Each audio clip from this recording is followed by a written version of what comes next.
Hello, one and all, and welcome to the 218th episode of the Voluntary Viewing podcast, recorded on March 27th, 2023. If I'm going through this very quickly, it's because our own Ryan Holtz is desperate to tell us about the 1999 remake of the Zoom PBS television series. Yeah, so, I mean, we're recording this on Zoom. Zoom is it's a fucking, I don't know. It's a cultural milestone you guys did not partake in. I don't understand. Did you guys watch any PBS shows as like a 4-year-old? Like, Yes. What were you watching when you were 4? I mean, Cyber Chase was straight fire. Yeah. Cyber Chase and Sagwa, the Siamese cat, and fucking not Caillou.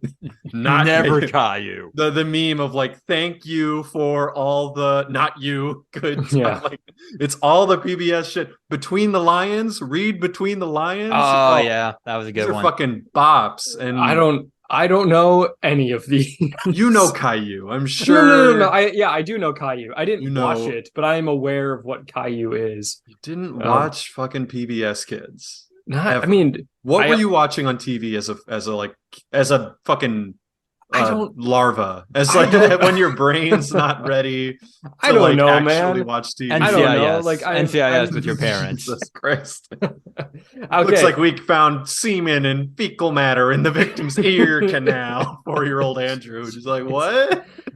I don't know at what point this started, because I do have a very bad memory of like what my life was like as a little kid. Not suspicious I do know at all. Wait, what? You hiding something? Oh. Look, man, I don't remember moving or changing my name or my dad having like a really heavy bag of dripping red stuff that he buried in the woods. Andrew's a fucking sleeper agent.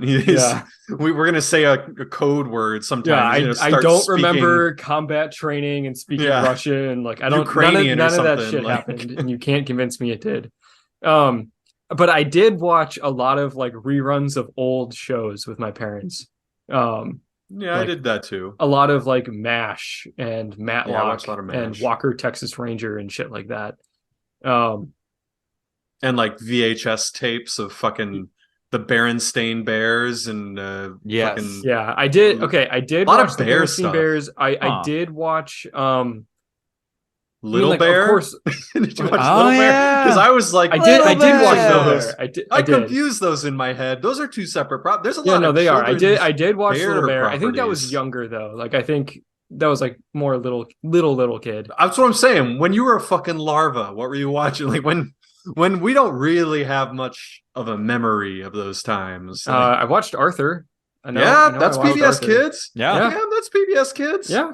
Saying you don't watch no PBS Kids, you watching Arthur? For clarity, Arthur was so great, I did not feel the need to mention it earlier. Like that is just a rock. That is just a goat. Okay, I'm looking up PBS Kids shows in the 90s. List of PBS shows in the 90s.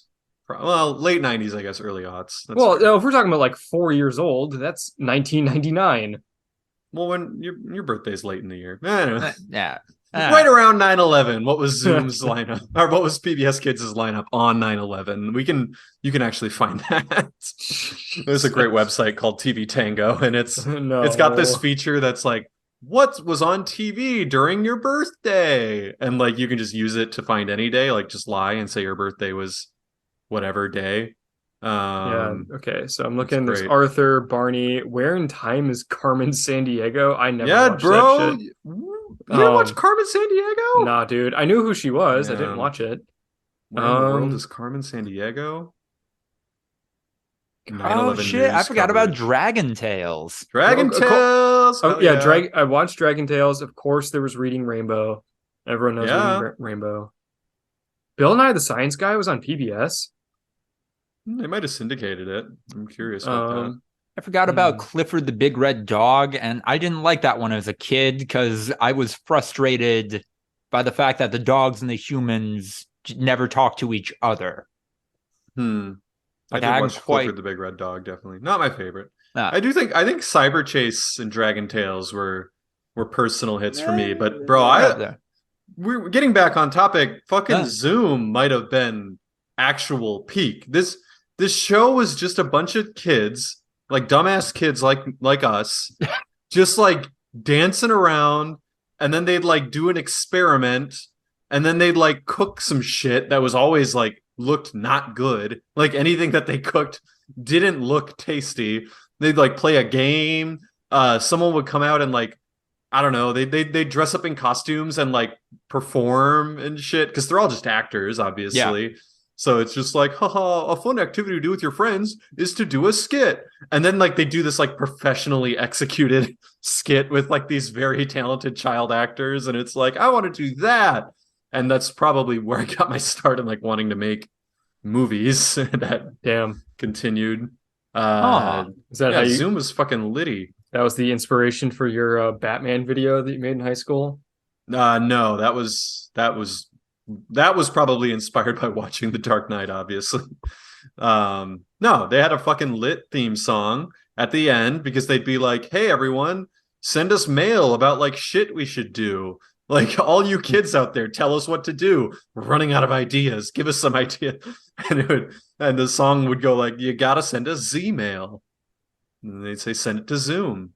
So that's that. When I thought of Z-chat, I thought of Z-mail, which unfortunately in 2007, it sounds like, or 2005, their Z-mail was no longer. It never ever existed again. I am on the Wikipedia page for the Zoom 1999 series, and it looks like the pilot released in 1995, but the full season 1 didn't release until 1999. It might not have released. It might have been in production or whatever. Oof. Yeah. Well, it's an entirely different set of kids as the cast members for the pilots. So I feel like there was a little drama behind the scenes here. I feel like there was a little bit of, I don't know, some power struggles over at PBS figuring out what made air and what didn't. Yeah.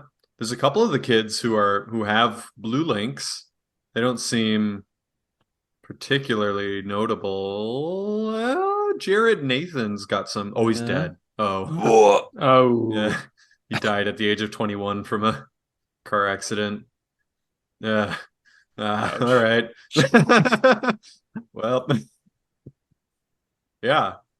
I don't know. Kaylee Corin. No, Kaylee is just a stub. She doesn't have any actual. There's a segment called Zuma Cum Laude, which is not. That aged poorly. Well, no one knows what that. No fucking 5-year-old is like. Yeah, I speak Latin. Summa cum higher laude. Education. Yeah, that's. I want to graduate top of my class in fucking preschool. I don't know. And that's for children who volunteered in the community. That's not what it's about. Oh yeah, they had bloopers. Bloopers were fucking legendary. Yeah, Zoops. Viewers share their embarrassing moments. It's fucking lit. Y'all were missing out. I mean, it sounds like you watched Arthur, which is I think that's been discussed in the podcast. We have a highlight clip about that. Yeah, buddy, I was so excited to get my library card. Arthur hyped me up. Having fun isn't hard. No. You just gotta have a library card.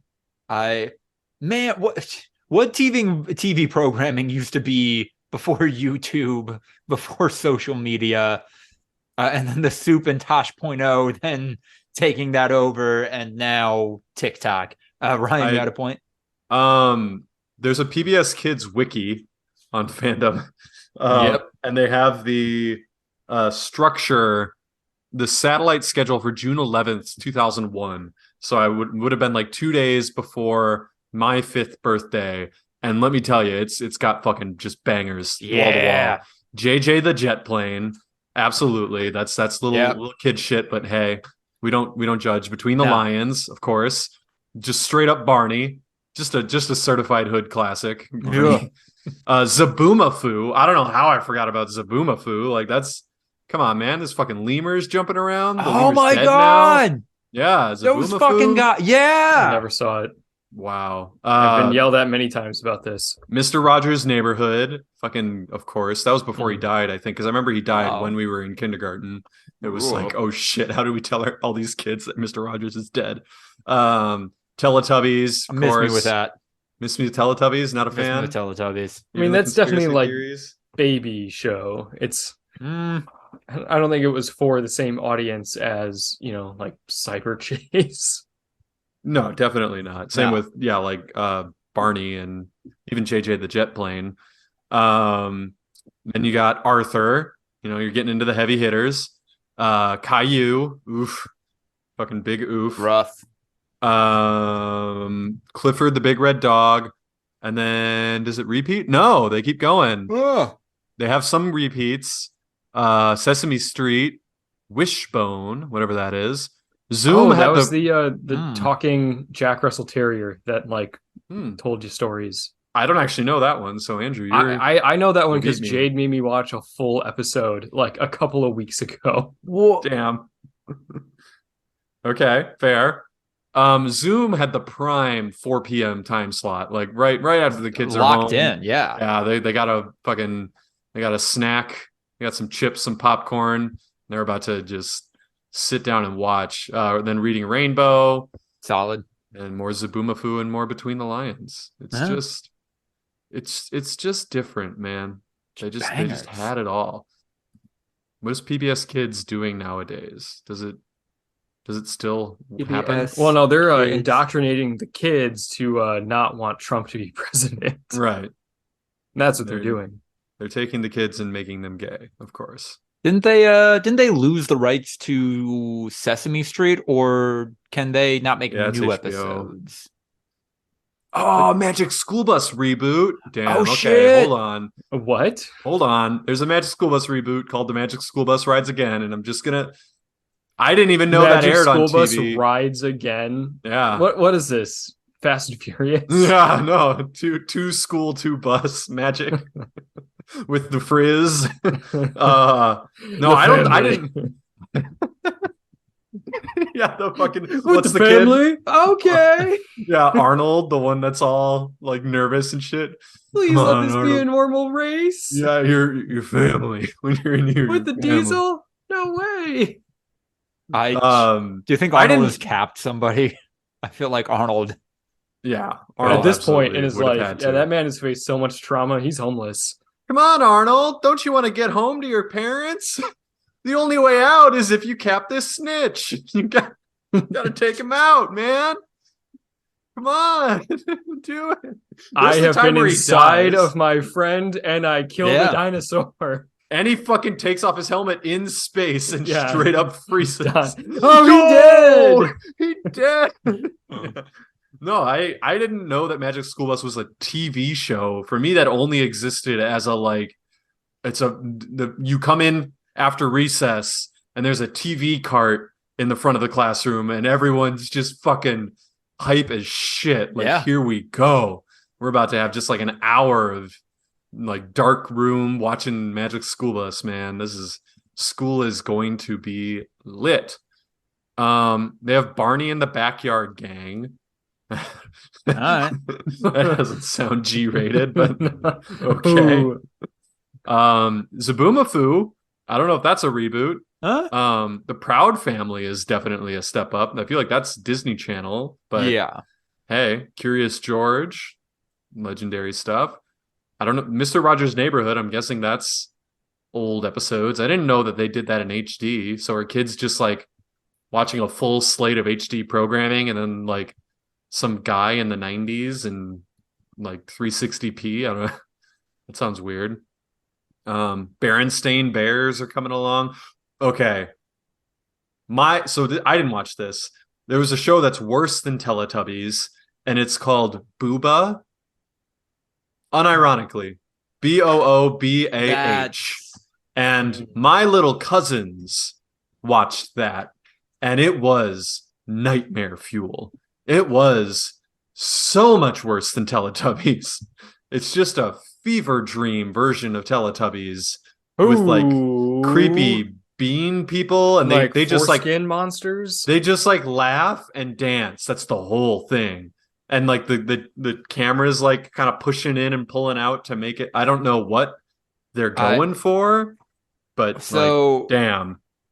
So I imagine the creators were either coked out or checked out or both.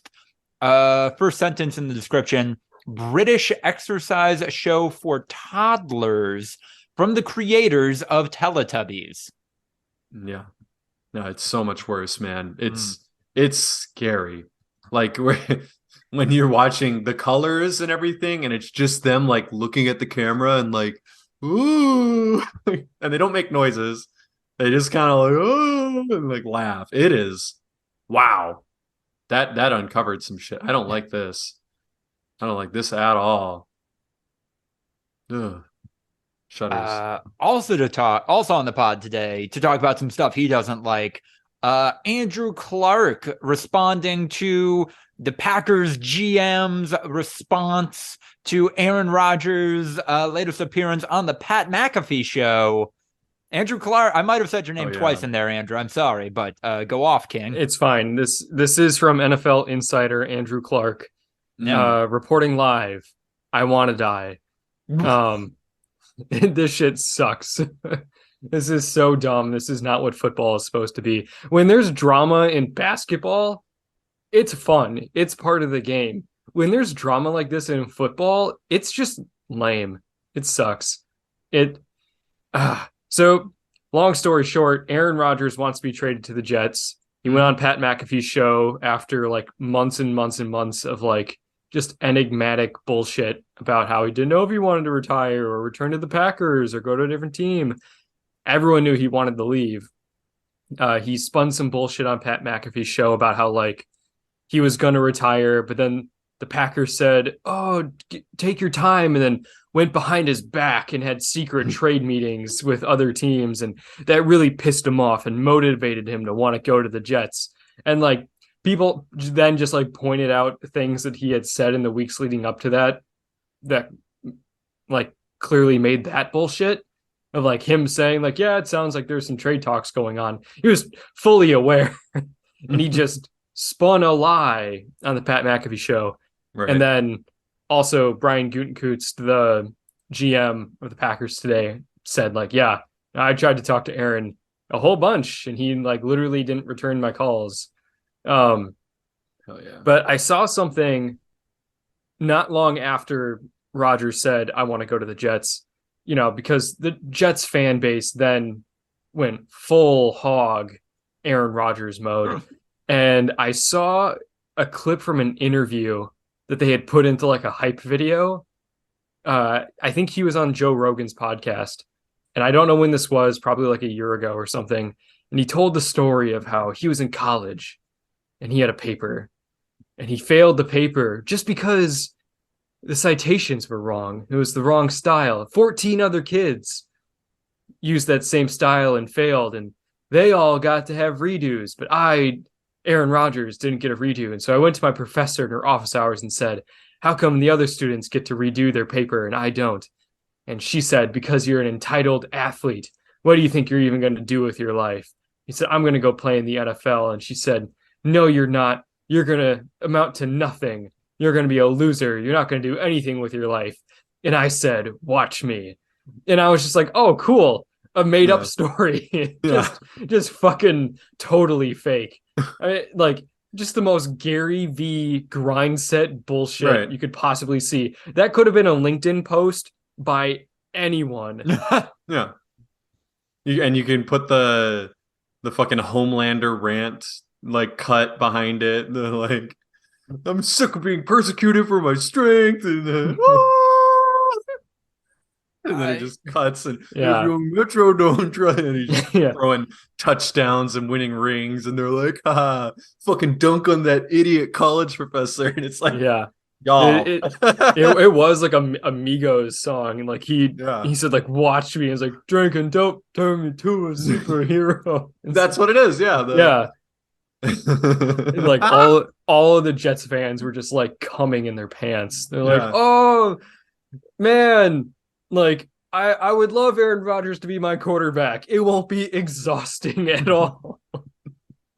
It won't be a thing that I hate, because that's how fucking desperate they are. And you know what? Fair enough. It's the having no quarterback for decades will get you pretty down bad. We as Packers fans born in the mid-90s literally cannot understand what it is like to not have a good quarterback for decades. Like That'll fuck with your brain chemistry, that's for sure. What are you talking about, Ryan? They had Brett Favre for 2 years. 1 year. And he wasn't very good. Oh. He got hurt and tried to play through it and didn't have a very good season. And then he went to the Vikings. And then he was like, I'm out. And they were like, yeah, that's fine, because you were kind of iffy. So, no, everything that Jets touch turns to trash. Mark Sanchez might legitimately be the best quarterback they've had in 20 years. Not great. What about that 2-game stretch of Mike White? Mike White! Mike fucking White! 6 touchdown Mike White. That is a specific breed. Somebody better get me some penicillin, because I got a white hot Mike White fever over here. Mike White hot fever. That would have been better. Last but not least, hello. I am Lucas the writer.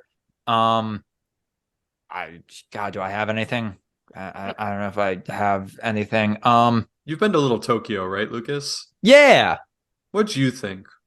A lot of nerd shit there. I appreciated that. Okay. Glad you appreciated it. A couple of vintage shops that are fun, and conveyor belt sushi, which I very much enjoyed. Yeah, so I kind of thought it'd be a lot more culture. And I'm not saying anime is not culture, but I am saying I was kind of weirded out by the fact that it was just 65% anime figurines and body pillows and like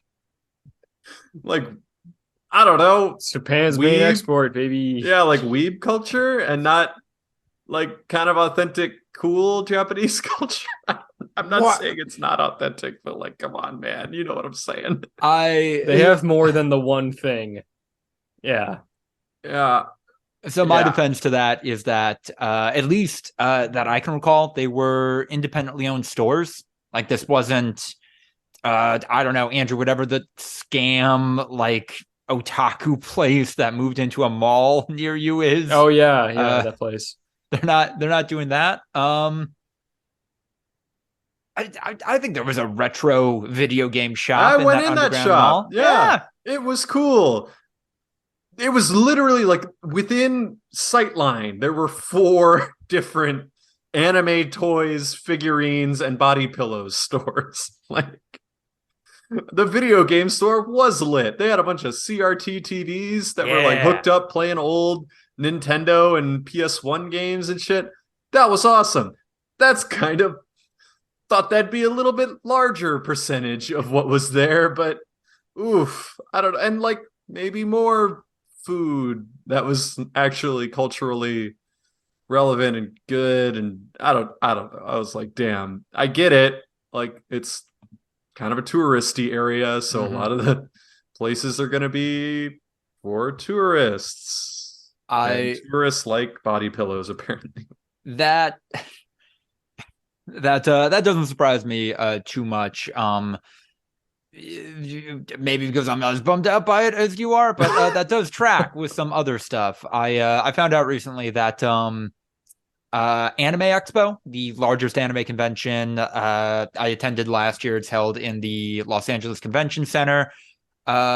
That is actually conducted by the nonprofit, I forget their exact name, but it's like Japan Cultural Promotion Society. Mm-hmm. Yeah. And that's all they do.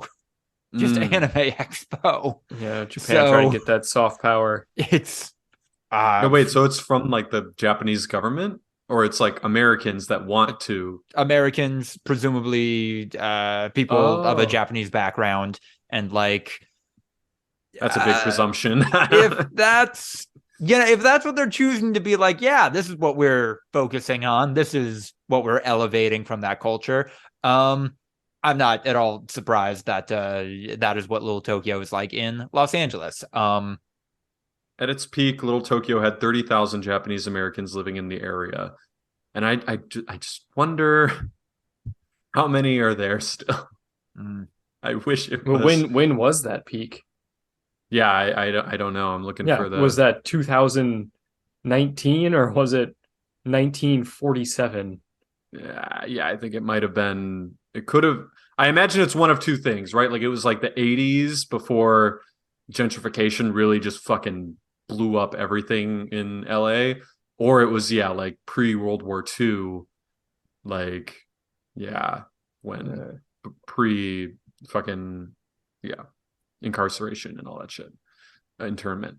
But there are some businesses that have been around for like 100 years and maintained ownership and everything like that. So what does it say? Wow, this source that they're citing is worthless. So I don't know. I don't know when it was. I forget if I like or dislike the Kinokuniya there. It's been a while. Sure.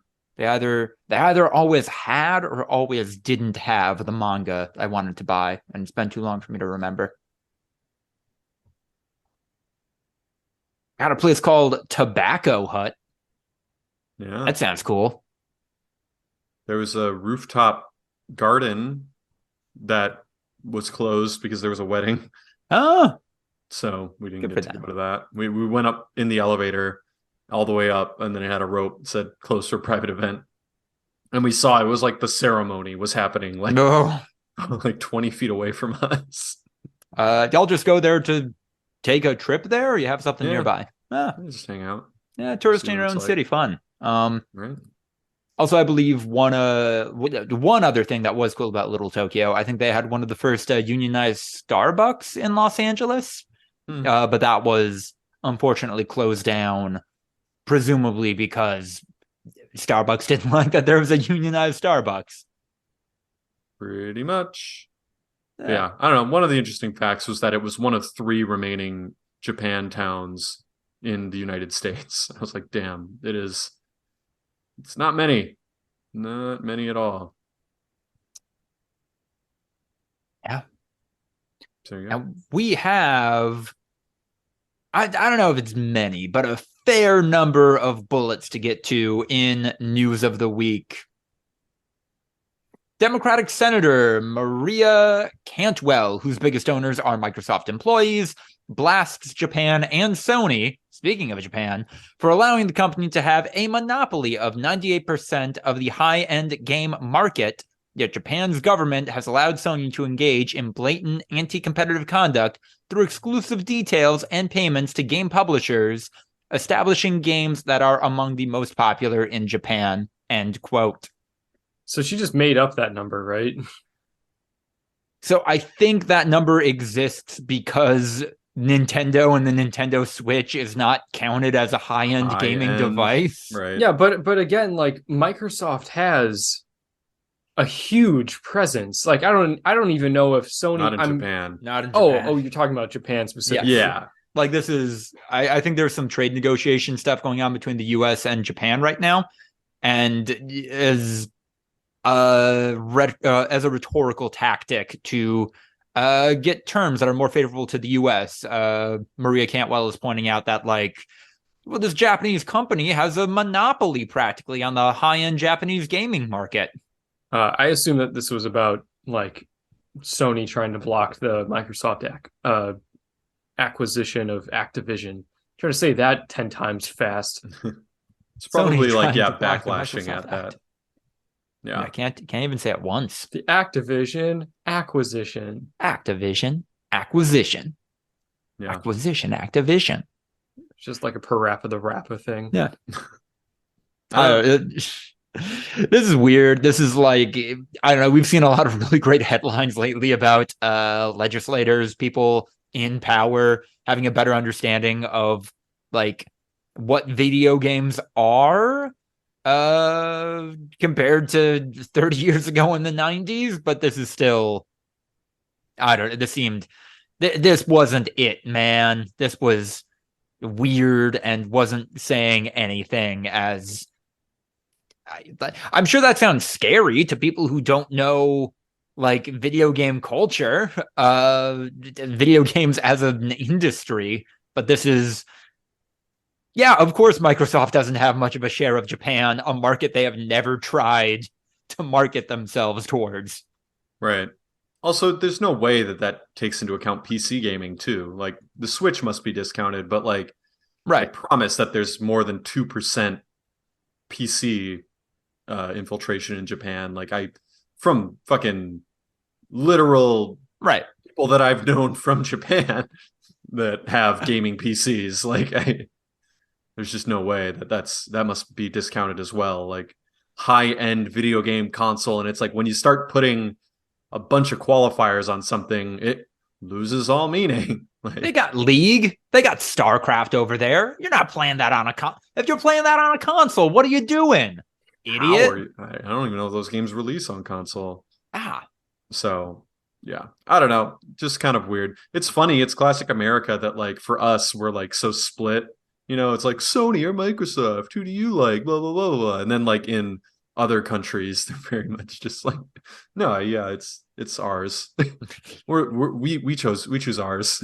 And we're just like, the American one, like cars, we're like Chevy, or do we just go with the Toyota and make sure it lasts? I think Microsoft put out that anime-ass game from a year or two ago called Scarlet Nexus that wasn't anything actually, and then after that the only thing I can think of where Microsoft tried to cater towards the Japanese audience was in like 2002. I think they published the game Shenmue 2 because the Dreamcast had become defunct by then.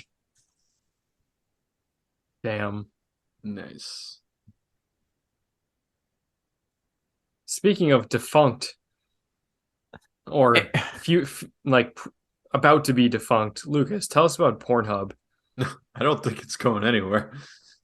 Pornhub's parent company MindGeek was sold to a newly formed private equity firm. What is it called? Ethical Capital Partners. When you have to name, doesn't that their name? Yeah, doesn't that reek of Democratic People's Republic of Korea? Yeah, like absolutely. You have to really hit the like, we're really good guys. That feels like you're really not good guys in a weird way. Yeah. Netanyahu has changed the name of his judicial reforms to Fans of Democracy. Yeah. I don't know. They're portraying it as embattled website Pornhub, and it's like it's a porn site. Like it's embattled as much as porn is embattled. I don't. Yeah, the website part of it isn't really. Yeah, no, like it's a business. It reminds me of Silicon Valley. One of my favorite bits is when they go to court the porn industry, and it's all like people very tightly done up suits and everything, and they're just like, hi, Jenny Hayes from like stupidmindlesssluts.com. I just had a question about your algorithm and how that pertained to 4K UHD content. Does that, just like very serious questions, because it's $1 billion industry that, yeah, on the outside is kind of the skeeviest shit you can imagine. I don't know. It's allegedly hosting child pornography. It's like, yeah, you can't not user-generated content. Right, exactly. If you allow people to upload shit, bad stuff's gonna happen. It's gonna be on your site. And it's just a matter of how well you react to it. And there was something a couple of years ago, wasn't there? Where like wasn't Pornhub not a thing for a couple of days? No, and then they purged all non, like, what's it called, verified producers, accounts. right. Yeah, okay. It had to basically be like professional or like semi-professional content. There was no more amateur stuff for like a long time, because they were getting so many reports of illegal stuff. Although I will say, and like maybe I'm I guess I am the biggest tech bro on this podcast. That's actually something where like AI tech could really be useful in image review processes to obviously like what a child looks like. There's a huge spectrum of that. The problem. But like if we can just get that to be flagged better, like that is they do. Yeah, no, people uploading that shit to any platform. AI can really help prevent some of that, or at the very least, like get it down much faster. They've been doing that for years. Yeah, I mean, it's just thousands of hours being uploaded every single day. They can't. They literally can't. Because what they would do is flag it for human review, and then you got to go through the back catalog, and and then like, what is this content basically? Like, there's no fancy, I don't know, no fancy document where you can quickly reference everyone's ages and everything like that, and whether or not they are consenting to this content being uploaded and all this other stuff. So yeah, there. Where is the porn star wiki? I think there is one, right? It's got to be. Guarantee porn star wiki. Wikipedia. List of female porn stars. Internet adult film base. Oh yeah, isn't there an IMDb for porn? I think that exists. It's funny. IAFD. There you go. Adult films. Completely different. Oof, guys, you can afford to upload higher res images. Or can they? Oof. I said billion, not trillion, Lucas. They don't got that much money. Do you think they could ever make a porn movie good enough to win an Oscar? Did Boogie Nights get anything? Boogie you mean porn? That was a. That's what it is, right? Yeah. Like the difference between like an obscenely X-rated movie and porn is how good it is. Like, so if it gets really good, then it's no longer porn anymore. That's what they're going to say. Is Boogie Nights X-rated? No. There's others that have been in the past. But as somebody who has thought too much about the difference between anime and hentai, like, we're fucking splitting hairs, dude. It's not. The overlap is much bigger than you would think. Actually, the biggest signifier of what is anime versus what is hentai is actually the budget behind a project. Yeah, exactly. It's how good it is. Yeah. It's always how good it is. That's and good is obviously a subjective thing. I bring up the Pornhub thing. I put that in there not only because it's always kind of interesting to talk about the money end of the adult content industry world. But also this comes on the heels of a lot of other shakeups in that space. I don't think I put it here, but I read a while ago that stripper.net, which was like the oldest forum kind of social media platform for strippers, for people adjacent to erotic spaces like that was bought out and shut down by OnlyFans. So I don't know, this is a changing space in a weird and interesting way, and not to be a Luddite, but I wish like the world and people were better so I could be more optimistic about the direction this is all heading in. Everything gets optimized over time. Like that's literally the promise of capitalism. Like, obviously it's not perfect, as we all are well aware of, but like the idea is that it's going to keep optimizing to produce money better.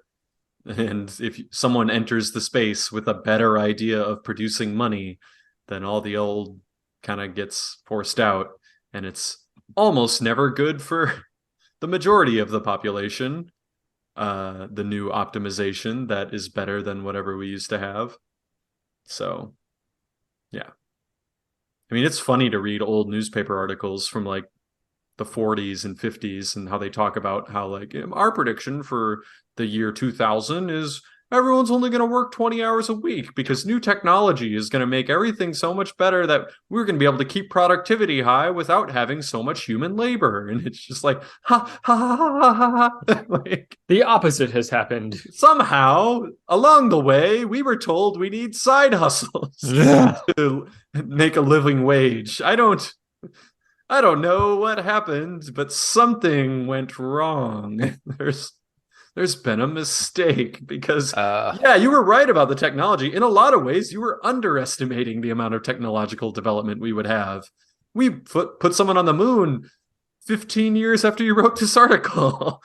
But here we are, and yeah, not so much with the whole labor thing. I'm still shocked. Like I know that this is a complete tangent, but I'm still shocked that we went from the Wright brothers to landing on the moon in like 60 years. Yeah. And then space flight has not advanced at all since then. Yeah. Well, it's definitely, I can't tell if you're being serious or not. I mean, like, not in any real meaningful ways. Like, we've, you know, we got a shot at Mars, dude. The space shuttle is not an achieved improvement from fucking Apollo. To be fair, got a little shaky in the middle, but lately we're kind of top. The space shuttle was a big improvement, like function wise, but it didn't do anything else. Like, it was reusable. It fucking landed. I think it was more efficient. Right? That was cool, but it didn't do anything else. Yes, it did. It went in orbit. Like, we can't go farther. We can't. Farther is not the only measure of like good space travel. It's like, kind of really the only thing that matters when you're talking about the expanse of space. It's the International Space Station. That's just not important at all. Like, it's just doing the same thing but for longer. That's an improvement. Going to Mars is doing the same thing but farther. We landed on the moon almost 60 years ago, and now we're trying to just do the same thing again, and we might not be able to do it. Moon. Elon's trying to go to the fucking moon. NASA doesn't give a fuck about the moon. NASA's trying to go to the moon. Have you not watched any of that shit? I have not. No. Oh yeah, no. Like, there's a whole thing. NASA made basically the Saturn V rocket, but much bigger. For Mars. No, for the moon. We did a test flight. It was a simulation of landing on the moon where they sent the rocket up, it went around the moon, and then came back. And it's a multi-stage rocket, just like Saturn. Okay, in fairness. And their aim is that by 2026, we'll be able to put people on the moon again. This is NASA. Did you guys not see any? Yeah, I'm seeing this now. Andrew, I'm reading it now, and this is like beta testing for the Mars trip. The reason it's going back to the moon is like they're trying to do it in a way where mimicking what we would do to go to Mars. Years off. Of course it is. Years off from beta testing what we might do in Mars. Like, that Mars is so far away, dude. Again, we went from a plane that could fly 2 feet above the ground for half a minute to putting someone on the moon in the amount of time that my dad has been alive. Yeah. That's insane. That's insane. Insanity. And then in that same amount of time since then, we have thought about how we could maybe go farther. We don't have the Ruskies to beat anymore, Andrew. That's what the moon race dumb. was. That shouldn't have been the motivation, and I get that it was, but we should want to do that other stuff. The fact that the moon is your bar for this is how far we've gone is because of American propaganda that the moon was always the goal, baby. We always wanted to land. No, I'm not saying the moon. I'm saying that the moon shouldn't have always been the goal. And then as soon as we achieved that, they're like, all right. We did it though. We put drones on other planets. We've flown a drone out of the solar system, and it's still transmitting data to us. We have the Hubble Space Telescope. We have the most advanced space telescope that can see the origin of the universe. We have this other stuff. But for you think of the moon as the crowning achievement because that's literally what American propaganda was that no, we always wanted to go to the moon. Putting human beings in a place. Why is that the most advanced thing? Why is that? Because we should live other places. That's cool. Why? What do you mean, why? Because that's cool. You know what else is cool? Seeing the birth of the universe. There's other cool shit is what I'm saying. I want to put bases on the moon. I want to put bases on Mars. Exactly. I want to do that shit. I don't disagree with you. That is cool. But I feel like your barometer is moon equals coolest possible thing until we go to Mars, until we go to this like Jupiter, until we like keep going deeper and deeper, because that's how the United States build it. Like when Russia beat us in all of these other things with space travel, we then kept moving the goalposts because we wanted it to be the moon. Space travel. It is cool. It's really cool and important scientifically that we've sent out drones, that we've used the telescope to get all this scientific data.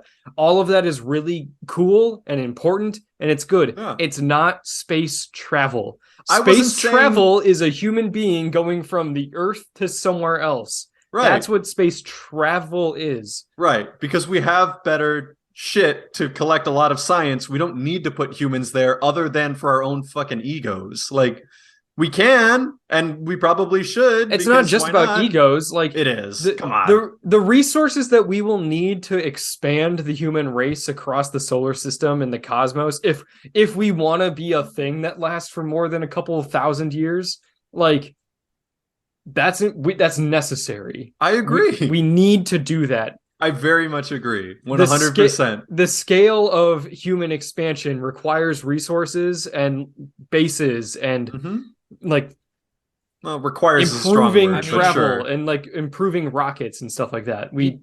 It needs to get better than what it has been, and it hasn't gotten significantly better in 60 years. It has absolutely gotten unbelievably significantly better. We just have not physically put human beings strapped to a rocket and sent them to another body since then. And for you, I feel like that's the important part. Yeah, that's it. That's all that matters, baby. That's the important part. The Mars rovers, the fucking Discovery, going like all these giant scientific steps that have led to more further developments and improvements. Like this rocket that they're doing, like Lucas said, it's beta testing for Mars. It is designed for more.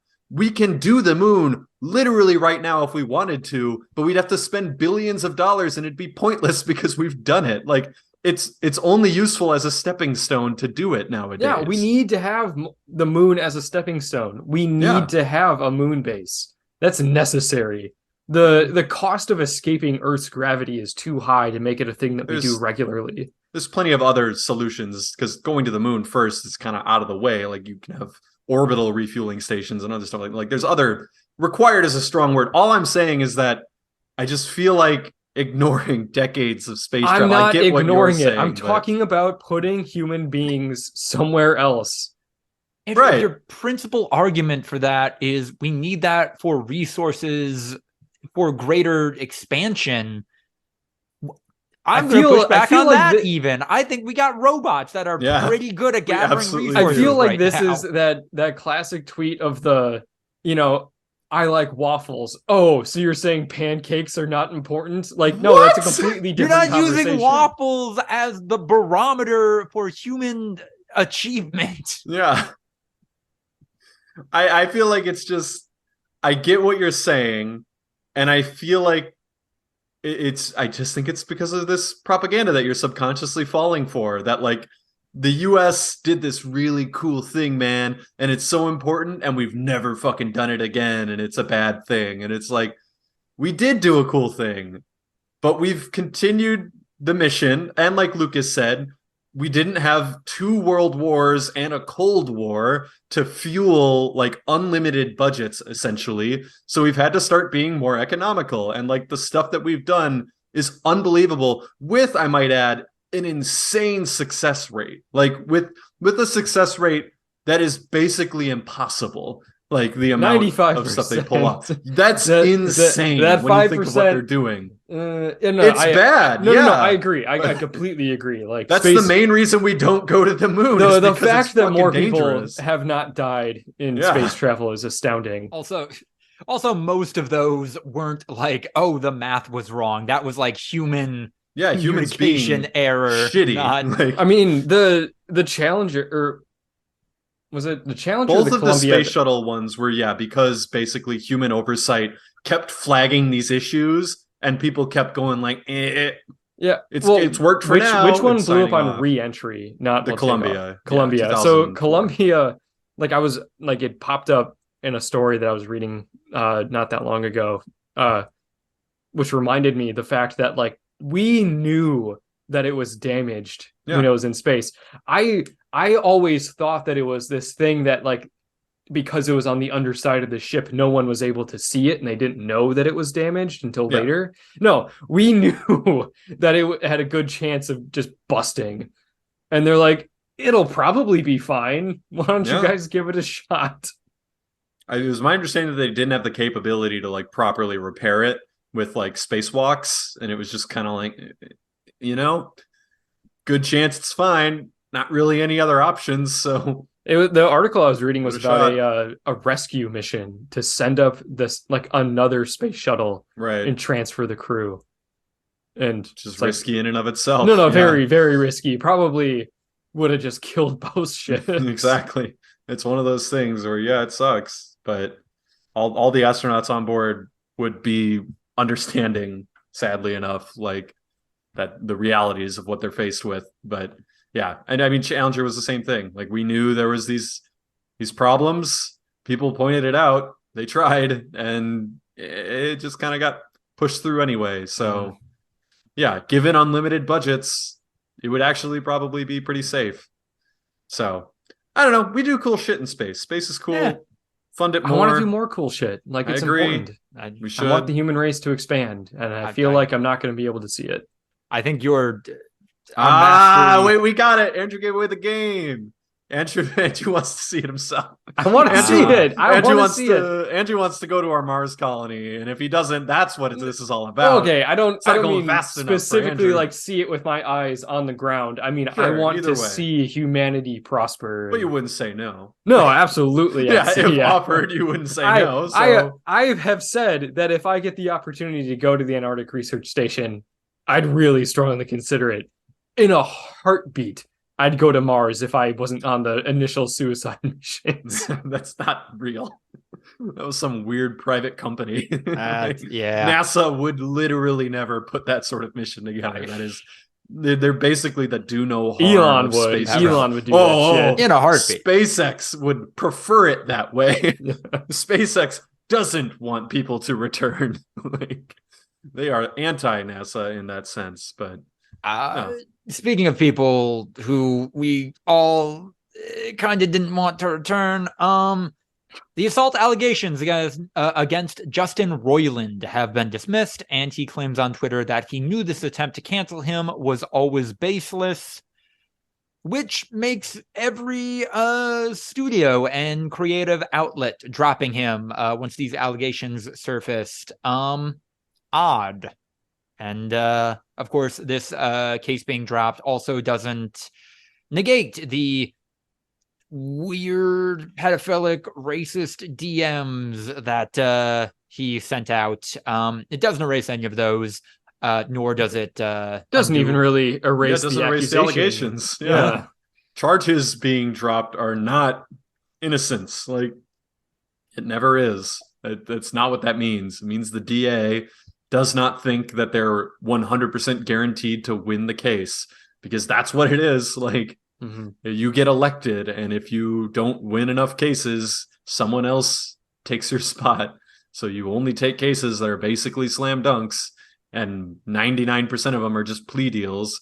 So if you get someone that you think is actually going to fight the case, you better make sure that you're basically airtight. And if they think there's even one factor that might cause them to lose, they'll just drop the charges. So, yep. Yeah. Classic. You guys going to be able to watch the next season of Rick and Morty, or what are you thinking? Yeah, I mean, he's not even involved. Yeah, he won't be on it. I got no guilty conscience, baby. It'll be great. It might be fucking weird, like hearing the different voices, but... It's going to be an impression. They're going to sound exactly the same. What if they just do AI? That would be a middle finger to Justin Roiland, who is kind of I'm sure he'd have of it for a lawsuit at that point. But would he? If they use his original recording, they'd have to get an impressionist in the booth to do a version, which then would defeat the purpose of having AI. But right. If they got an impressionist in the booth, because like, for example, Siri.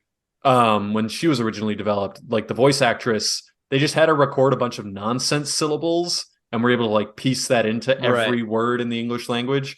Basically, it'd be like that. Like, do it actually optimized for AI so that AI could like properly get the intonations and everything like that, and they could do it. But yeah, it would be then at that point just like, well, why not have the just hire impressionist an actor do the lines? But yeah, I was kind of thinking like it's a toss up between that, like just get like someone to really lay it on and try to get that voice down, or just have a somewhat similar voice and be like, wow, Rick, isn't it weird that you brought that technology from the alien planet that made our voices sound different? Yeah, Morty, that is pretty weird. Mortimer, that is rather strange, I'll admit. I don't understand why I did this, but I'm not saying that I'm complaining. I have a deep, rich baritone now, and I don't burp anymore. I don't. It's interesting. I'm on a quest to find the version of myself who killed my wife. I think there are bigger things to focus on than our voices and how I've grown up, Morty. Now. My son has been kidnapped. You must save my family. All right, cool. I think that'll take us into the breakouts. I cannot think of any hot memes. I watched the movie Tar. The Academy Awards ended. Tar did not win anything, I think. But then I've been meaning to watch it for a while. So my partner Maria and I, she says hi, by the way. Once again, just to Ryan and Andrew. Not for you, listeners. Never for you. We watched that. I enjoyed Tar. So what's the movie trying to say? Because I read the plot and I'm like, oh, is it just bad? Like person bad? Or what's the message? Is it Lucas, you and I had a conversation about this a couple of days ago about movies that don't have like a moral to the story. It's just, wouldn't it be fucked up if that thing happened? Wouldn't it be fucked up if a high-end millionaire existed? Not even a billionaire, just a millionaire existed. Yeah, so like this movie is a commentary on cancel culture, on auteur theory, and it's all framed by following this woman, Lydia Tarr, as she exists as like the most famous and successful conductor in the world. And then, yeah, it's just 2.5 hours of following her around and the movie slowly depicting like the shitty things she does and how you slowly become unable to interact with anything she's doing in good faith. Her eventually being outed, her eventually being Me Too'd and canceled, and then her trying to do a redemption tour and it just being the most devastating thing that I found gleeful because it was hilarious and happening to, at this point, just a terrible human being. And I understand why it's so divisive, why some people really much appreciate it, why some people completely abhor the movie, because it is kind of like, well, there's nothing really like happening here, but it's just you're following around this person, and by the end of it, you have a very complete understanding of them. And if you are someone who is not on board for that, not on board for watching, I can't even think of a terrific point of comparison. Like the Stanley Kubrick of conducting, not Kubrick, the Epstein of conducting. Yeah, I was gonna say, didn't she was she a predator? That's like one thing that's I feel like causing issues more than others. If you're not down for that, or if you're already deeply familiar with that kind of person, you're probably not going to get a ton out of this movie. But oh God, I had such a complete understanding of like this exact type of person by the end of it, or at least that's what the movie. I really empathized with her.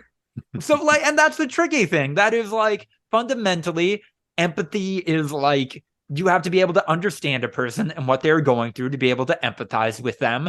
Like this movie. It made me understand Lydia Tarr, but No, she deserves all this. She deserves every bad thing that happened to her. Is there a word for that? Like, oh yeah, I get you. Glad bad things are happening to you, though. Like, that is a positive to me. So having not seen Tar, it sounds similar to the Joker, which I feel like people who like Tar are gonna say is bad. But I'm just throwing that comparison out there. Like, oh, this person does bad things and is kind of representative of a lot of toxic traits that we can find in real people.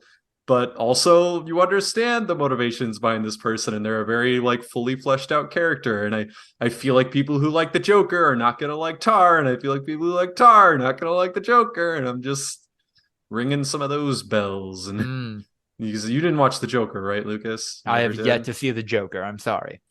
You'd be the only one that could actually make that. Or you guys could watch Tar. Compare that. Where's it on? Is it on anything? I think it's only available to rent right now. I think we watched it on YouTube. Nah, fam. Nah. It doesn't sound like an enjoyable experience. I'm not gonna lie. Yeah. The Joker's at least grounded in like familiar IP and like has interesting nods and like fun like cinematic elements to it. Tar sounds like a fucking just slog of brutality. I'm not gonna lie. It kind of wraps around. It kind of wraps around to being hilarious, though. Wrap around in the brutality. Like, yeah. Oh God, there's one point towards the end of the movie where Lydia Tarr ain't doing great, and she puts on like the childhood solo ensemble medal that she won, and it's like, wow, she's doing real bad, and it's kind of hilarious how far it is at this point, how far she has fallen.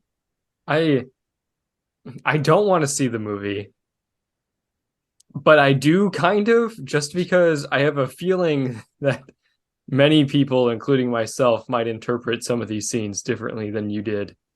Oh, you don't trust my analysis of Tar, Andrew? I didn't say that. Okay. I want to see it just to compare to the Joker, because I feel like, yeah, not going to be a lot of cross-sectionality between fans of both of those properties, but sounds similar. If you guys are even on the cusp, then I will do you a favor and not spoil the ending, which is hilarious and a massive L to what? Yeah, I've read the plot. Yeah. I know it. Yeah, I know how it ends too. I liked Monster Hunter. I liked the month we played that game, and that is a Lydia Tarr's nightmare, conducting concerts for the Monster Hunter IP. It is. I mean, for someone who was once considered the greatest conductor of all time, yeah, I could see how that would be a little rough. Hilarious. Andrew, is Resident Evil 1 HD rough? Or if it is it an enjoyable kind of rough? It is an enjoyable kind of rough. Like, we are having a lot of fun playing it. I should say, Jade and I got this video game from Lucas for our wedding. There's a lot of like relationship emotion tied to the Resident Evil franchise for Jade and I. We're playing Resident Evil HD, which is, I think, like a 2014 HD remaster of the original Resident Evil 1. And it is so weird playing it because games like this don't exist anymore. I mean, it's tank controls, fixed cameras, super frustrating, very stressful, and completely convoluted in its game design. We are playing this game with a guide. Okay. Because it is the only way to complete this game without completely losing your mind. There are things you have to do in order to complete objectives and find keys and shit like that do not make sense in the slightest. It would take hours and hours and hours to do some of this shit if we didn't have a guide telling us where to go. Because, I mean, there's hidden items all over the place. There's no way that you would know to check the bookshelf on the second floor in one of 50 rooms in order to find this one item that you need for something in the courtyard, which is a 20-minute walk away. Is there like an indicator? I remember distinctively in Resident Evil 8, I'm not sure about 7, but yeah, you would turn a room blue when you found on the map. You would turn a room blue when you collected everything in it. Is there any such mechanic in Resident Evil 1? If you find a map for a certain floor or a certain area, the room will turn green if you've collected every item in there. Okay. But a lot of the rooms are just red because you didn't like pick up hidden ammo. Oh, okay. Or like a healing item or something. It's red doesn't mean you have to go there for the story. It just means, and it also could be there's enemies that you ran around because you don't get a whole lot of ammunition and enemies are hard to kill, even on easy mode, which is what we're playing it at. That being said, we've played this game almost every night for the last week and a half. Like, we're enjoying the absolute shit out of it. Okay, you answered some of my mechanical questions. I appreciate that. What is the story of Resident Evil 1? The Resident Evil question. Lore...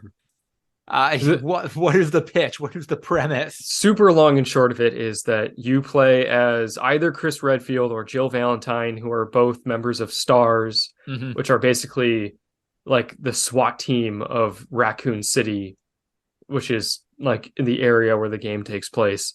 And you go to like look for members of your team that went missing, and you come across this mansion and you get stuck in it. And in the mansion, there's tons of creepy shit and evidence of like experiments gone wrong, including zombies and giant sharks and living plants and dogs and giant spiders and a plant that wants to eat you and dogs. It's also dogs. Okay. And frogmen. Have you... Is the Umbrella Corporation even in this game? Or yes, is that okay? Yes. It's like, it's one of those things where it's like the old mansion, like that's like cursed and shit like that. And then like as you go like layers deeper and deeper and deeper, you find out that this is all just an Umbrella Corporation testing ground. And that the mansion is here because of like the virus that everything is based on was like in the family. And like there's like this, like the original zombies in a chained up casket outside. And like it was like the family secret. And then the Umbrella Corporation like slowly moved in and used it as the basis for their experiments. And then I do have a mechanical question. Do you get the impression that narratively the game is different depending on which dude, of the like they, like it. So I haven't played the games in between, not yet at least. Those are next on the list. But like the cheesy dialogue and the super convoluted, like, this is happening because of this thing, which if you read 40 pages on the wiki, you'll finally understand. Like the tone is definitely there. That being said, the games that I originally played in the Resident Evil franchise were like the games that were trying to recapture the feeling of the original games, because in between it got real fucky. That was definitely the Resident Evil IP. And then you were telling me in my DMs that like there are optional bosses in this game. Are they like actually optional, or like they're not, like you have to come into contact with them in order to like get the item that you need. But like, for example, I needed this key and there was a room with a giant snake in it, and I ran around the snake, grabbed the key, and then ran back out to the door and left. And I didn't fire a shot at it. Like, but then there's another boss that you face where like you do have to kill it in order to get the item. So yeah. And then there was another one where it's like you get captured by this chained up monster and you have to escape, and you just run around it and leave. Oh, okay. I'm glad you're enjoying my gift. I'm glad you and Jade find it, if not a good time, interesting. No, it's definitely a good time. It's a great time. Interesting for sure, but like It's a lot of fun. Ryan, what have you been checking out? I finished Andor. I don't know if we talked. Did we talk about it after the You end, had Andrew? you had one episode left last time we talked. Yeah. So like, what's the marriage thing, Andrew? Please explain. I know we talked about this last time. What is the marriage Mon thing? Mothma. Like, where's the plot going? Or like what? Or like why? Why do I care? She's gonna marry a mob son, but it seems like she's like enjoys that and like wants to get married to him. Well, because her daughter is bad. like super fucked up and buying into like the cultural fascism aspect. But like the why does it matter? To you, it doesn't, because I know that you don't like this character. Like, it matters for that character's I did not say I don't like Mon Mothma. I don't understand why she's in the show and why this story is one that we need to hear. But I thought it was going somewhere, and I was like, oh, we're about to see how really fucked up this shit is, baby. Yeah, she basically pimped out her daughter to a mob boss's son. Did she, though? The daughter wants to marry the guy. Yeah, but Mon Mothma knows how fucked up it is. Like, because they want to get married? I'm so confused. Like, so why is it fucked up? Lucas... Okay. What happened here was Mon Mothma is a senator who is secretly funneling money to the rebels because she doesn't like the Empire and doesn't like the fascism and stuff like that. Mm-hmm. Her finances are like starting to come into the light. Like, people are investigating her and she doesn't know how to like cover it up.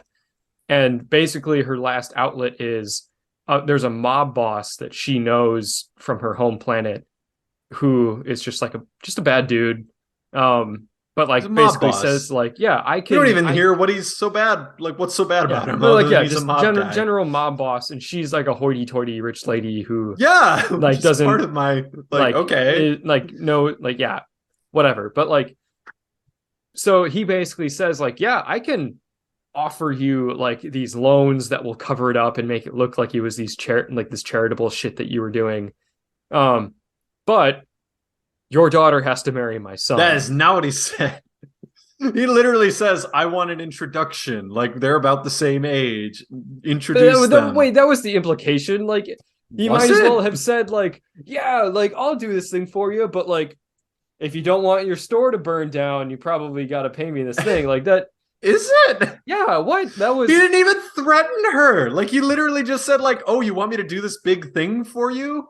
Then introduce my son to your daughter. Like, he didn't sound like he was like threatening her, really. It was just like, hey, you really need this thing, and I really want my son to marry into like this legitimate family so things can get easier for us. Like, totally fine, but like, he is a mob boss and she was marrying off her daughter to protect herself.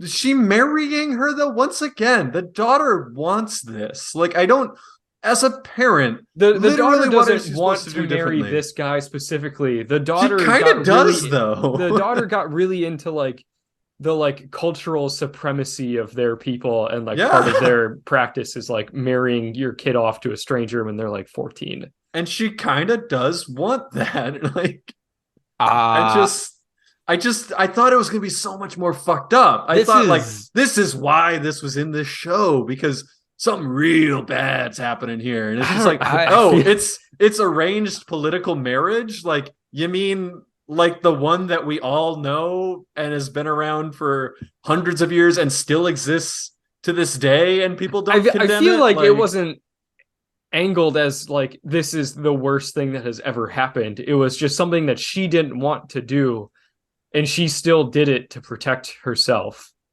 The daughter or the mother? The mom. The mom. The daughter has no idea that this is a mob boss, or that the her daughter's mom is like, a rebel or anything. This guy is that. Like handsome and my age. Sounds as good as any. I want to marry people because that's what our culture does. Like, I just don't. It doesn't seem that. I mean, bad. I don't know. It kind of sounds like Andor is weirdly pro-child marriage. No, it's literally, it's expressly anti-child marriage. Ryan's just saying that child marriage isn't as bad as the show made it out to be. I'm saying I just don't get it. You know, like, I get the fascism. Like, that seems seems pretty bad. Like, hey guys, the Empire and Star Wars, pretty bad. They do some fucked shit. There's some torture methods that they use that are like sci-fi insanity.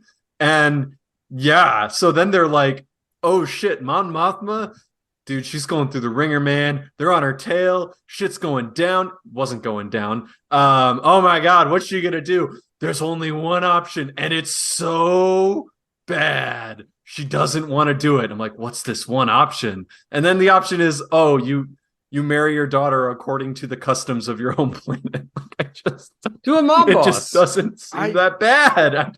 They literally torture people with like distilled screams of like people dying, like their children. That's a different storyline. But they're in the same show. That was my original problem, and you were like, "Yeah, Ryan, it's great." It's showing the different levels. It's levels. One level seems interesting, one doesn't. Like that was my problem, and now you're saying like, right, it's two different storylines. You can't expect the stakes to be the same. And I'm like, it's the same show. It's a political the stakes thriller. Should be the same. There's the politics aspect. They could have made it anything. Like the bad shit that she had to do. Once again, you're thinking as though these aren't TV writers. The bad things she has to sacrifice could have been anything, and they chose, oh, she has an arranged marriage, which they do in her home planet, like, which she went through, like Mon Mothma went through.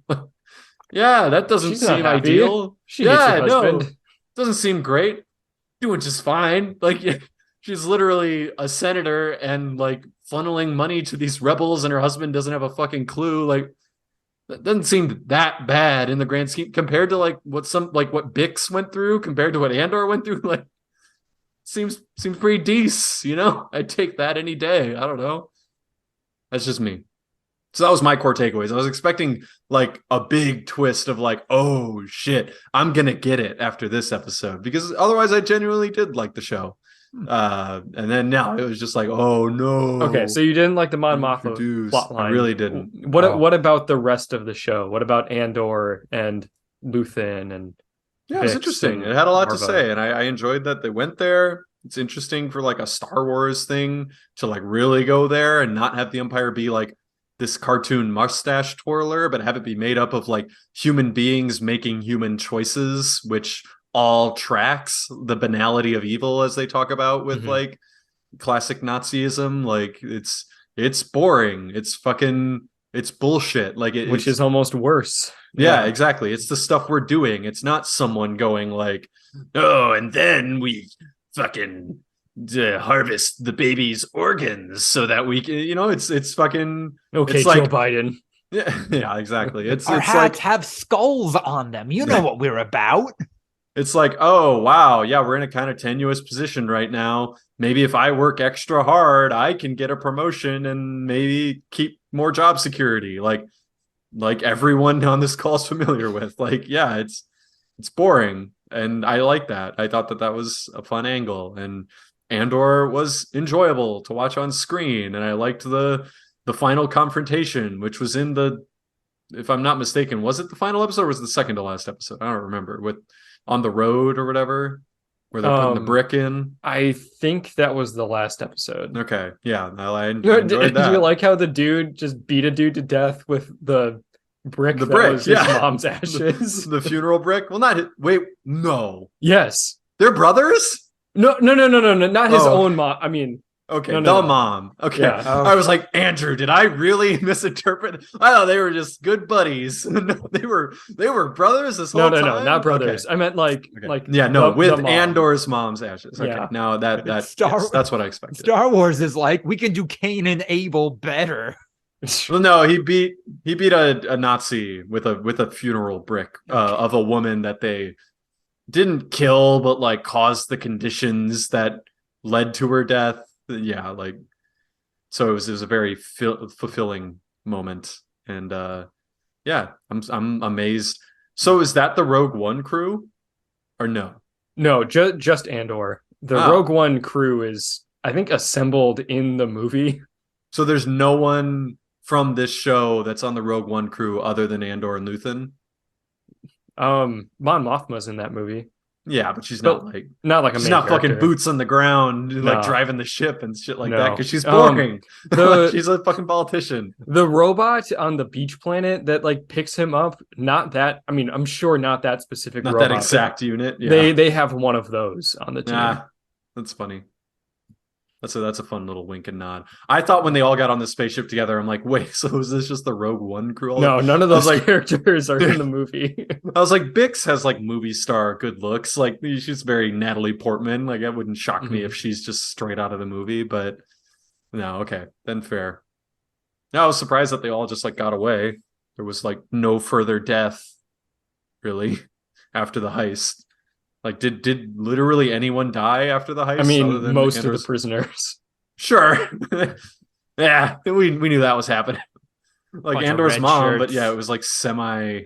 Andor's mom, most of the prisoners. It was like semi like natural causes. Like you wouldn't really say that was because of the show, because of the events in the show, but like a number of random protesting civilians and stormtroopers. and stormtroopers. Yeah, doesn't really count for me.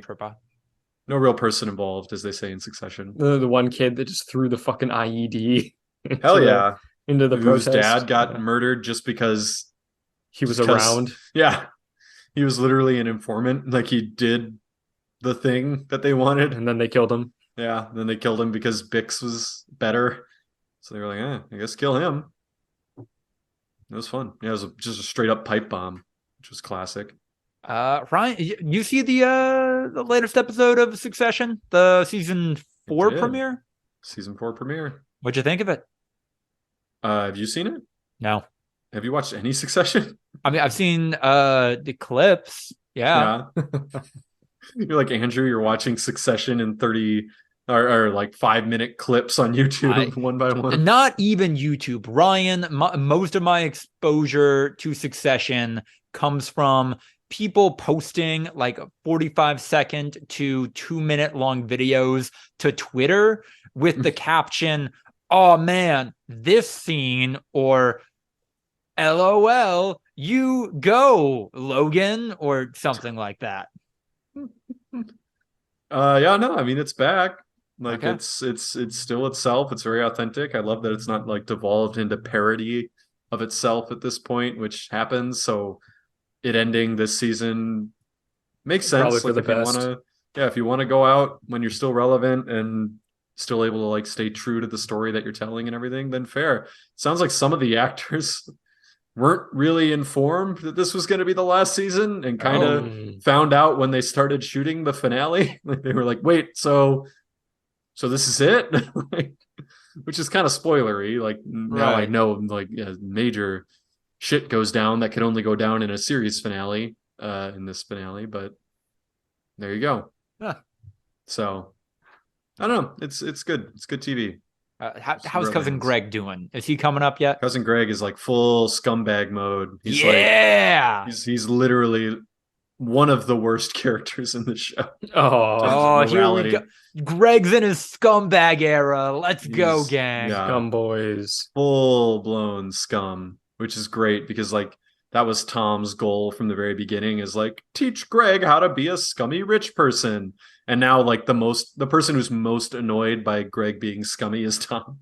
And it's like, you kind of reaping what you sowed there, Tom. I don't know what you expected. One petard I never thought I'd be hoisted by. Yeah. A couple of quick updates on my end before we talk about the Last of Us finale. JoJo Lands Chapter 2 came out last week. This JoJo is either pushing coke or Ritalin.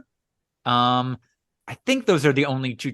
Like an undercover cop was posing as a college student and asked JoJo's, "Hey, I got an exam coming up. Can you hook me up with something that'll help me with that?" And coke and Ritalin, I feel like, are the only two like drugs that would help you. I mean, Adderall? Adderall, thank you. I'm changing that doc. Yeah. Those are like the only two drugs I can think of offhand that would be like, maybe speed, but any amphetamine, yeah. Like amphetamine was the classic, just go for it drug. Yeah. The uppers. But of course, that aforementioned undercover cop, JoJo said ACAB 2 chapters in a row, and in this one did the work of teaching kids, hey, cops can and will lie to you. Because the cop in this did the whole thing, like, when JoJo was catching on, like, I don't think I want to sell you drugs. I'm getting sketchy vibes. And she was like, I mean, if you think I'm a cop, just ask me if I'm a cop. And then, like, you know, if I'm a cop, I'll have to say yes, because cops can't lie about that. Do people still... Like, is that still a storyline? I feel like people started doing that as a bit in like the mid-aughts, and now it's still in 2023. Just like I feel like that's always been a storyline, and we just realized it was a thing in the mid-aughts. Usually they don't do like the wink and nod to the fact that people say that. Like that started arising in like the mid-aughts, that like that's a funny wrinkle, is cops now are aware of the fact that people think they can't lie about that, and they bring that up and then subsequently reveal that they are in fact a cop. And I don't know, it's funny that that's still maybe Japan's a little behind on all that. I would believe that. They introduced a new character. He's a drug addict that his powers, he can only make things that other people want, which is not what. Oh, like other people specifically? Like, yes, any other person? If someone asks him, hey man, can you make that camera for me? Or like, hey, I want that camera, he can make a camera for him. What if someone said, hey, can you make a good life for yourself? What if it's someone he cares about and they're just like, yeah, hey man, can you make that thing that you like? That's the thing. That's the commentary. Like, because this is no one. Yep. He is a drug addict who has just like completely wrecked his life and now only has these relationships where he is manipulating other people into like making drugs and shit for him through his own power. He can't be like, I want drugs and then make drugs. He has to get someone else to do it for him. Right.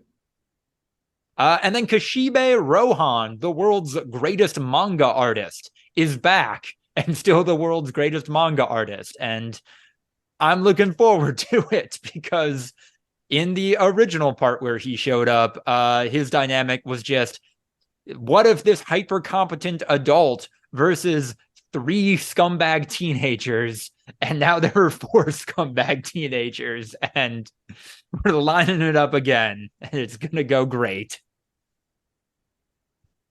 And then still playing Fire Emblem Engage. I've accidentally created a nigh invincible feral anime clown girl, and enjoying myself. Should be done with that soon. Probably take a break from it, but there is DLC coming up. Where they're doing a fun alt universe thing where now you got to team up with the bad guys, and I'll give that a little bit of a break, but looking forward to checking that out.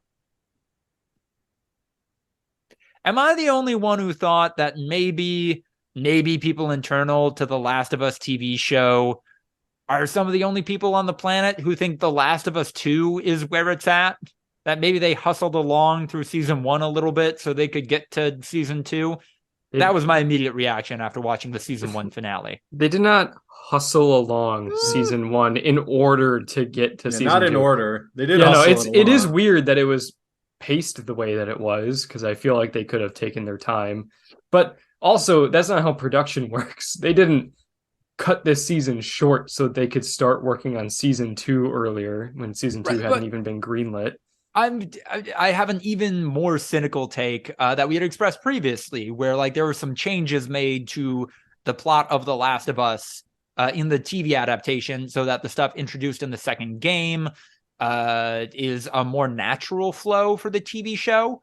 I've gone from that being a utilitarian thing that they did to maybe they're actually more enthused about that subject matter, about the material in that game. They are not more enthused about it. Because Ryan made this point earlier. Like, your choice was either you can set up season 2 or you can change season 2. Like they would have had to change the story to fit the storyline better if they kept season 1 like 1-to-1 to the game, because it doesn't fit all that great. Some would say it still doesn't, even with the legwork they've done. And it's going to be really weird to see how they pull this off. Yeah. If they did a season 2 of Jackson, would you say no, or would that be like now we can actually set up what's about to happen in Last of Us Part 2? I mean, we've debated this sometimes on the podcast, sometimes off, of like, how do they do that timeline of the game? Because not only is there the Ellie versus Abby storyline, there's a ton of flashbacks on both sides that set up each chapter. Like, what if season 2 is just the story that leads up to season 2, or like, The Last of Us Part 2 after The Last of Us Part 1? Like, that would make sense. Yeah. Like, cold open on Kid Abby, like the flashback that we had with her dad in fucking Salt Lake City, and the life that they had. That's episode 1, basically. Maybe you could pepper in some more Ellie and Joel and Jackson or whatever, and then just move forward with flashbacks and shit, and don't get to what happened in the beginning of Last of Us Part 2 until the end season 3, the season, or the beginning of season 3. Season 2 I feel finale. like it would work better as a finale. Personally, I think that was why I was most off put by it, and if anything, is the fact that it happened instantaneously. It was like, I'm gonna wait years for this game that I really loved and get to play as my beloved favorite characters, Ellie and Joel. And then, nah, fam, never mind. Like, great. If it would have happened at the end of the first game, it would have made sense. I was almost expecting him to die in the first game. Like, I was like, of course he's gonna die, and then I'll play as Ellie, and it'll be good because I love Ellie. She's great. And instead, nah. So I get, where are you guys kind of at with the first season as a whole? I think my opinion right now is that, boy, that is a really strong first 3 episodes of television, and maybe it peters out over the course of the remaining few episodes. Yeah, I mean, episode 3 was the peak. Yeah, it was absolutely. Like, and that's the only episode that was basically entirely not in the game, which is, I think, interesting. I mean, season 1 was pretty good. It was a little too short, and like, they spent a lot of time on stuff that seemed like pretty trivial, that like they didn't necessarily need to spend as much time on, and then they spent a very short amount of time on some stuff that seemed really important. Also, no zombies in the second half. After we see the bloater, there are 2 zombies in the show, both of which are flashbacks. And like, you never see a zombie in Ellie and Joel's timeline. And like, I feel like they probably needed to espouse upon the reason why Ellie is so important, that the fact that this infection has like put humankind in a chokehold. Yeah. The whole cure thing seems pointless because all the conflict comes from humans, which the cure would not help. Like, in the game, it's fucking brutal out there, man. Like, everywhere you go, there is infected everywhere, and people are shitty because of the infected that they're dealing with. In the show, people are shitty because people are shitty, and every once in a while there's an infected. And like, they come across people multiple times. They're like, you have any problem with the infected? And they're like, not really. Yeah in the really winter, see them all that often. And then the fucking starving cult people, they literally say that, like, they're just like, much infected, and they're like, nah, it's too cold for them up here. And it's just like, what the fuck?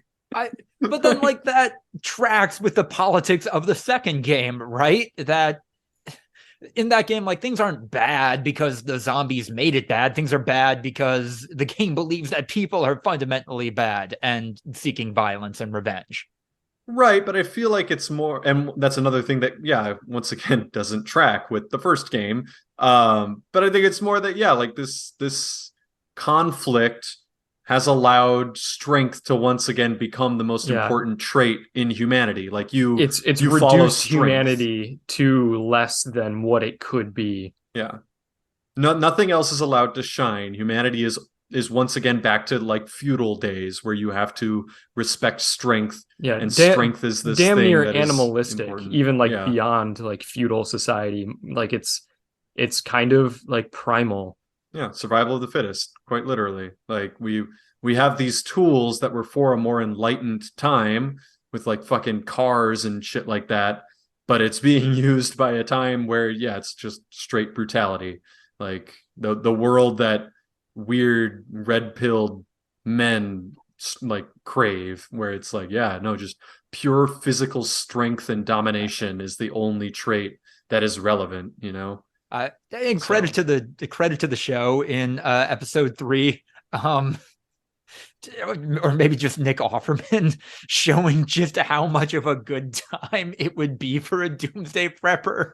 Like the first couple of weeks. They're prepping for that. Their dreams came true. Like that's literally the prepper mindset. Like most preppers are upper middle class people who, rather than buying a boat and random bullshit, are just investing in the chance that they become gods, that they become the new like top 0.0001%. Like it's literally an investment. Like it's a lottery ticket, probably won't work, but if it does, you're gonna be living large for 20 years, and then you die, and then it's like, oh, good 20 years. Hey, we had a good time. That their 20 years might legitimately be better than most of our outlooks for the next 20 years. Like, he just took whatever he wanted, ate, did his own thing, lived with the only person he cared about.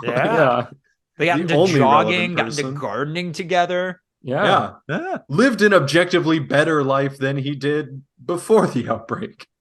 And I would argue, once again, the way that our world is shaping up, probably lived a better life than the vast majority of human beings are going to live in the next 20 years. Like, you take that. But no, I think it's just an 8 out of 10 season. It was my concern from the very beginning or not the very beginning, but like when it started kind of slowing down around episode 4, episode 5, where it was just like, we have sacrificed a perfect 10 out of 10 season of TV so that they can try to make 7 out of 10 season 2 and season 3, which was confirmed. Last of Us Part 2 isn't going to be able to fit in one season, because of course it won't. It's twice as long as the first game.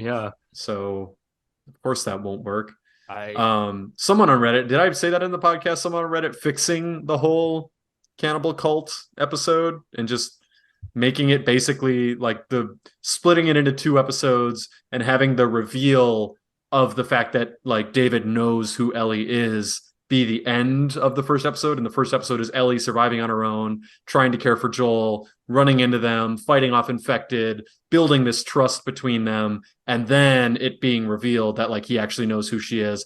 Next episode, Ellie being taken captive, Joel having like forced into action again, learning more about this cult.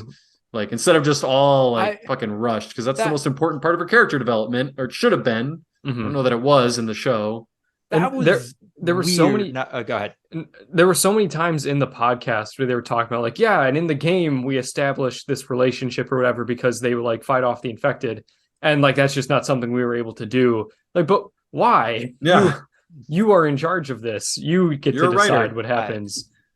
I'll admit, probably a lot of my criticisms of this season of TV would probably be resolved if it just had 2 more episodes. But in that, the cannibal episode specifically, that is weird that they spent a long time establishing like, oh, this is what this community of like disposable raiders in the game actually looks like. This is how weird and fucked up it would be to live in that situation. And then they just go away a third of the way through the episode. The building's burning down. And not a single other person is around. Which, like, I get the explanation. They're like, oh, that's where they butcher people and make the human meat. Like, they probably aren't near the main complex and probably keep it a secret when they go there. And it's like, sure. But story-wise, it doesn't really... Why did no one else do anything? All of a sudden, this cult disappears. I thought that was the lodge at, like, the center of town where they had family meal. They do have the family meal there, but like that's like the community center. It's the meeting place. Maybe that's nitpicky. Maybe that's cinema sinsy, but like, there's some weird choices there. But Or just one scene of Joel shooting a guy in the face and then everyone else like running away. Because like not everyone in the cult are the warriors. Yeah. Most of them are just fucking people that have made it this far. Which is why they're all starving. Yeah, they've got a bunch of mouths to feed that are not pulling their own weight. Like I am going to call shenanigans on that. Joel got the old man strength really hard in the back half of the season. Yeah, no, he was at his back half, like the last 2 episodes. Yeah, literally. No, Joel didn't get his old man strength until after he got like fucking botulism or whatever he had. Which after the creators, the showrunner, had kind of explicitly said, well, he's 50 years old. We can't have him crouch walking this much in the TV show. It's like, oh, but you're going to have him smoking just dozens of people like nothing. I don't know. I trying to have it both ways, I think. Yeah. They did their best. I don't know that they did their best. I think Craig Mazin's capable of more, and they did a lot. It wasn't as good as it could have been. As a favor to Neil Druckmann, was like, all right, let's figure out how to fix your bullshit second game. Doesn't matter what we sacrifice.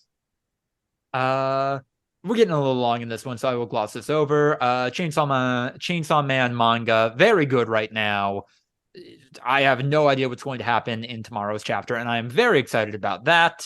It has gone full on love triangle romantic comedy, but also being super gory, and I appreciate that. I do have a question for this group, though. Is falling, like physically falling, an instinctual primal fear? No, fear of death. Okay. Like I think a lot of primal fears, or like not primal, like instinctive deep fears are all seated in death. Like, oh, I'm really scared of spiders. Okay. I'm really scared of public speaking. It's like all of that is just death related. I feel like falling is an instinctual fear in the same way that like loud noises are an instinctual fear. Like the animal part of your brain knows that that's not a good thing that's happening. I don't think that like extreme vertigo and like I'm up somewhere high, oh no, I don't think that's a primal instinctual fear. Like falling is supposed to feel bad for a reason. It's one of those things where it's like it's a Matryoshka doll. Like it's the fear of heights is a fear of falling, and fear of falling is a fear of death. Like it's kind of like multiple layers that are all, I feel like, just rope into death. Let me tell you, Ryan, they're teeing up the death devil, and I will let you know when she shows up. Devil's a woman. Feminism means appreciating bad women. The falling devil is a woman, and oof. She like push you? She like give you a little shove? Like what? More like turns off gravity until you float up high enough that like you're basically that's dead, the opposite so of falling. You're falling up. It's not falling. It's just definitely not falling. There's no such thing as falling without gravity. Okay, or makes you jump off of high places and then assembles. That is mind control. Yeah. Okay. Yeah, makes her fall to your death, and then makes her own body out of all those dead bodies. I just picture her, just like walking up to someone who's just like not expecting it and just like pushes them over. I'm just a high school bully. Yeah. No, it's just a fucking asshole. Like I'm the falling devil, and just like pushing people down in the hallway. Right. The falling devil has an accomplice who's like Kyle, and Kyle just gets behind them on their knees and they just push him over. I got you. I'm the falling devil. Like, oh, classic. Fucking middle school, man. What a time. If Kyle shows up in the next chapter of Chainsaw Man. But I think that is just about going to do it for episode 218 of the Voluntary Viewing podcast, which will almost certainly be titled Cyber Chase Was Straight Fire.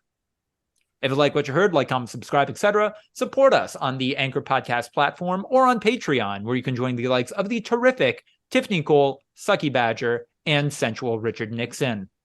Send us your questions, business opportunities, voluntary viewing at gmail.com. Follow us on Twitter for updates at V2_podcast. Follow me at Lucas DeRuyter on Twitter to keep up with all of my writing, everything else I have going on. Pretty sure that Socialism Akiba Made War Peace was the most recent thing I have of note on there. So please check that out. More importantly, though, have a great week and talk to you next time. Goodbye.